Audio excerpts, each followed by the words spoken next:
In this video, we'll show you our secret on how we refinished our red oak floor to look like white oak.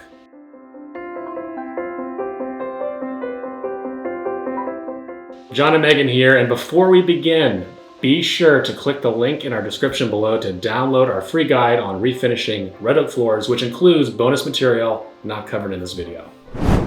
White oak is by far the most popular flooring these days. We see it everywhere, and for good reason.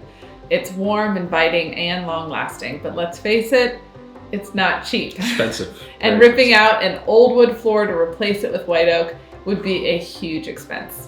When we bought our current house, the Arched Manor, we inherited a red oak floor that spanned most of the first level and the entire second level as well. Yes, a lot of it. If we wanted to rip up the existing red oak and replace it with white oak, it would easily have cost us six figures. Easily.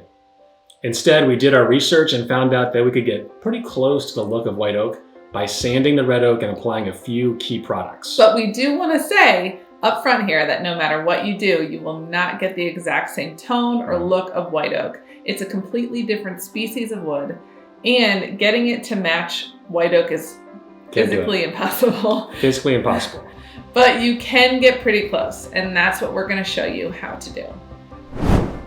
If you are considering doing this type of work, make sure you know what you're doing or have experience. Yeah, I'm a pretty handy guy, and this is a job I do not want to do, which is why I highly suggest you hire this to the professionals.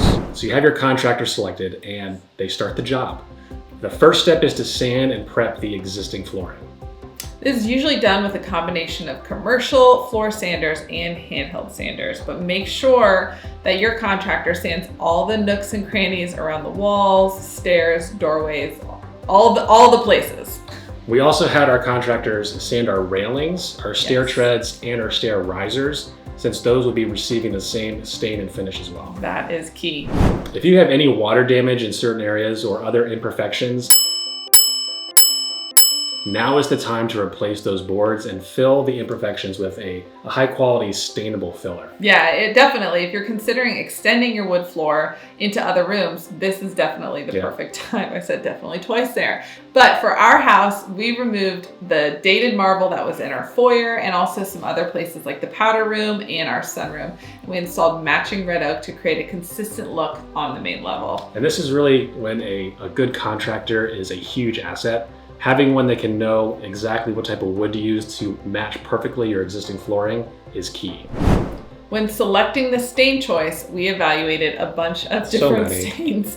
They were everywhere, but we didn't like the look of whitewash for this home. It just read a little too beachy, which just didn't fit and wasn't what we were looking for. Also, avoid any oil-based stains or finishes, because these will yellow when exposed to sunlight.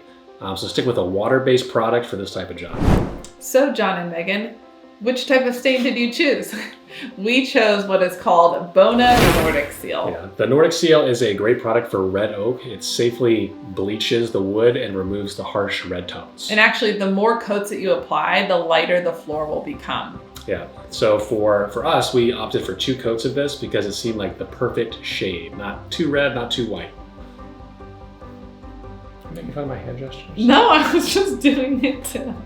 It's camera Megan. For the sealer, we went with 1 coat of Bona Traffic HD in a satin finish. Well, here's the backstory on how our contractor gave us a 2-tone floor and our big tip that could save you a lot of time and money. Whew. We had just bought the house and we were on a tight timeline. We were trying to move in before the floors were finished, and the contractor was scheduled to apply the Bona HD sealer 2 days before we moved in. They texted and said they were done.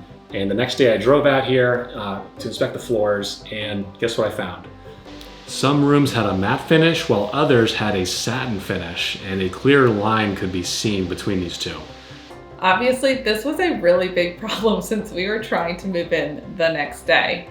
Long story short, we had to move everything in. Everything. And a week later, move all of the furniture to the garage, to the bathrooms, to anywhere that didn't have wood floor, so that the contractor could sand the top finish off the floor and reapply the sealer everywhere.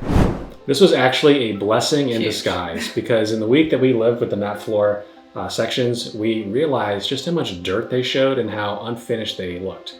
Footprints everywhere. So we had the contractor apply the satin sealer when they came back to redo their work. However, though, what they did this time to ensure a consistent finish, and this is our big tip that we've kind of been talking about, is to mix all the containers of sealer in one big barrel before applying. So not bottle by bottle, but all mixed together.